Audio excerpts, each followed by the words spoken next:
Hey everybody, and welcome back to the channel. Today I'm going to be giving you a quick review on these. These are the new Bont Riot 24, model year 2024, cycling shoes. I've been riding these now for a few hundred miles in pretty much all conditions, including racing and training in the rain and everything in between. So I'm going to give you a quick rundown as to what these shoes are, maybe who they're made for, and tell you why I think they're probably some of the best shoes that I have ever owned, especially when you take into consideration they're under $200 a pair. So we'll start off with a few of the features of these shoes, followed by, of course, specifications.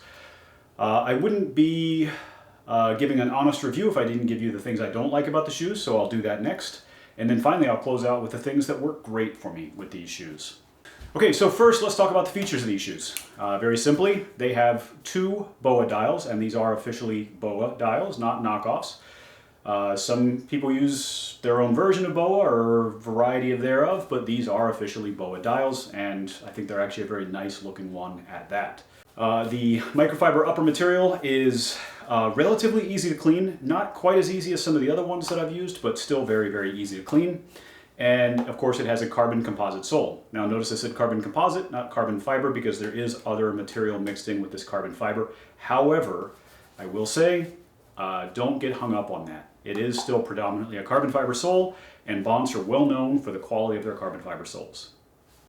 As for specifications of the shoe, it does have a removable heel bumper, so if you drag your heel and eventually wear that down, you can easily take that off and put it on, put a new one on. The carbon fiber sole is bonded part the way up, which is actually great because you'll notice if you look at my shoes, you'll see some nicks on the back, and that's because I will clip them on my concrete stairs as I'm leaving the house, and it doesn't damage the material, it just kind of damages the clear coat on that carbon fiber.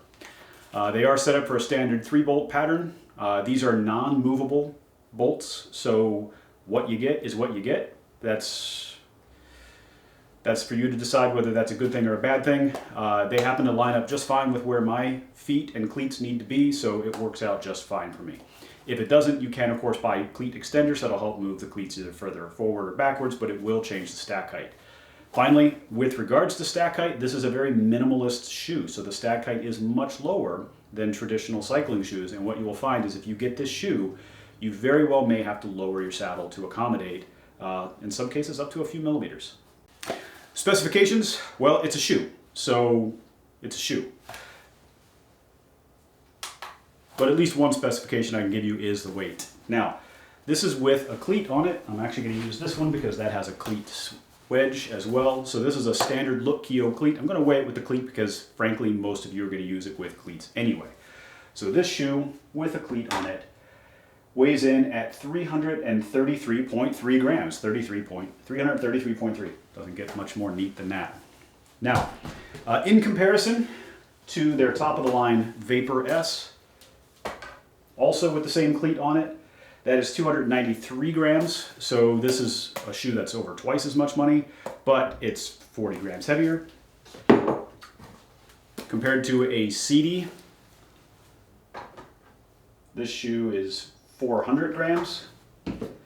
And then compared to the Physique shoes that I've been wearing for the last little bit, 331, so darn near the same weight. Now that is all of those shoes have the Superfeet inserts in them, not the stock inserts, which adds a few grams, but it's uniform because they're all using the same insert. Okay, let's talk about the drawbacks to this shoe first and foremost. The microfiber leatherish up top, the upper, it is incredibly white. I love it, but it's a little harder to clean than some of my other shoes. The Physique is a little bit easier to clean overall, but this is still very cleanable. As a matter of fact, I've got a video on how to clean white shoes and why I ride with them all the time. The only part that I really notice the issue on is on the tongue. Otherwise, though, it's very clean, very easy to keep clean. If you scuff this, it's actually a relatively soft material, so it scuffs pretty easily, so watch your toe overhang on your bike. However, there is a nice front lip on this that protects that. I have scuffed this on pavement, and I have a small wear spot to show for it. One other drawback, again, fixed cleat location. If you happen to be one of those people that likes to slam your cleats all the way back or slam them all the way forward, which would be kind of weird, This may not be the shoe for you unless you're willing to get some of those mid-foot cleat extenders. That being said, I know there's a big push for mid-cleat or mid-foot cleat placement. I know Bike Fit James, popular here on YouTube, really is a big proponent of that.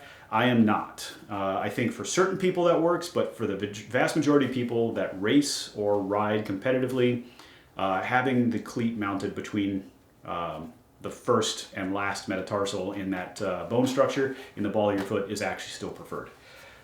But that's up to you. So you determine whether that's a positive or a negative. The only other negative that I have with regards to this shoe is that even though these are BOA dials, they are the kind of BOA dials that you cannot turn backwards to loosen up. So if you need to loosen these BOA dials, you have to fully pop them, and sometimes that can be a little bit of a pain. So bear that in mind. I still like the BOA dial mechanism. I still like this particular BOA dial mechanism, and they look really, really snazzy. But bear in mind, they are the kind you have to pop to loosen and then retighten and clamp back down. That, to me, that's the end of the list of bad things about the shoe. And again, it's not bad at all. It's just preference. As far as positive things, it is a very lightweight shoe. It is an incredibly stiff shoe. I cannot express to you how stiff this shoe is. If you like stiff shoes, this is the shoe for you. It is stiffer than any shoe I've ever raced in, ever ridden in. This shoe is incredibly stiff. You may think you know what a stiff shoe is. You try this, it's going to feel way more stiff than you're used to. So if you like that, which I do, you will like this. It may take your foot at least a week to get used to it. Just bear that in mind. Now, another positive about this shoe, especially given the price point. This is a $200 shoe, and you can find deals on it. Heat moldable soles, heat moldable carbon outer. This is fantastic. I have a bunion on my foot. I'm not going to show you. This is not that kind of website, but I do have a bunion on my right foot, and it protrudes out this way. And what that means is that it shifts my whole foot over. Because of the wide toe box, because of the moldable setup here, I'm able to adjust for that bunion, and it eliminates the pain, which is one of the first shoes I've ever been able to ride in where I don't have constant pain in my foot. Yay. Now, I have relatively skinny feet. This is their normal width shoe, which is a wider toe box to begin with. Some people don't like the toe box shape. It makes it look like a duck foot. To me, it's not nearly as pronounced as some of the other Bonts that I've used in the past, but it is a wider forefoot. You can get wider sizes from Bont as well. So they do offer this in multiple sizes, and the great thing is there are US distributors, so if you want to try one on and it doesn't work, you can send it back. You don't have to worry about shipping it back to Australia. That being said, their customer service so far has been fantastic, and anytime I've ever emailed Bont, they've promptly responded. So is this your next pair of shoes? Well, I don't know. Shoes are very individual, and it's very difficult for me to make a recommendation for you. However, I will say I've tried the majority of the brands. I've tried Bont, I've tried Physique, I've tried CD, I've tried Giro. I've enjoyed my Giro shoes. I've tried all of them. Lake, Northwave. These stand out to me as the best shoe that I've ever ridden, and it's also probably the cheapest pair of shoes that I've ever paid for, with the exception of my first pair of cycling shoes, which was, you know, a $59 bike shop special when I didn't know any better. But for $200, and actually less, you can have yourself an amazingly good pair of professional shoes and save yourself some money for other important things like your helmet or your bike even.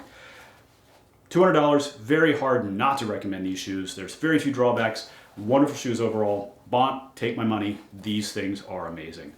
I will continue to be a happy customer of Bont for a long time to come, especially if they continue making shoes like this. Okay, thanks for stopping by. That is my review of the Bont Riot 2024 shoes. If you're in need of a pair of shoes, do yourself a favor and give these a try. Other than that, thanks for stopping by. Make sure you hit the like button down below. Throw some comments in there. Let me know what kind of shoes you use, what you like, what you don't like. If you have any questions about these, I'm happy to answer them. Other than that, I will see you in the next video. Thanks for stopping by.